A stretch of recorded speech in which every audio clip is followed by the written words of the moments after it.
सकल ओबीसी समाजाच्या वतीने आज धाराशिव इथे महाएल्गार मेळाव्याचं आयोजन करण्यात आलेलं आहे आणि त्या मेळाव्याच्या अनुषंगानं आता आपल्याला धाराशिव शहरातल्या छत्रपती शिवाजी महाराज चौकामध्ये सभेची तयारी होताना दिसते।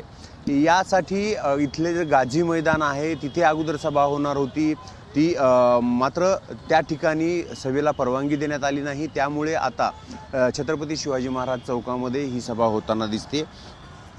मंडल आयोगाची संपूर्णपणे अंमलबजावणी झालेली नाही, त्यामुळे 400 पेक्षा अधिक जातीचा समावेश असलेल्या ओबीसीवर प्रचंड अन्याय होत आहे। 127वी घटना दुरुस्ती झाली नसल्याचे दर्शून स्थानिक स्वराज्य संस्थेमधून ओबीसींचं आरक्षण संपुष्टात आणण्याचा प्रयोग राज्य सरकारने करून पाहिलेला आहे।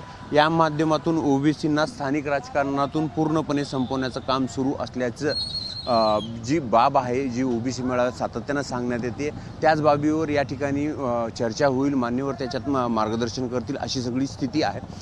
सध्या शहरामध्ये प्रकाश आंबेडकर हे दाखल झालेले आहेत आणि त्याचबरोबर इतरही नेते आता काही वेळांनी इथे येतील। दुपारी 3 वाजता ही सभेची वेळ सांगण्यात आलेली आहे।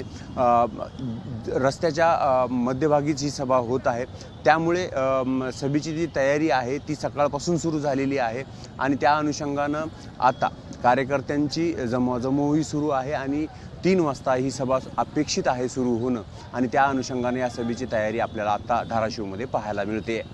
कॅमेरामन काकासाहेब कांबळेसह निशांत भद्रेश्वर, एबीपी माझा, धाराशिव। एबीपी माझा, उघडा डोळे बघा नीट।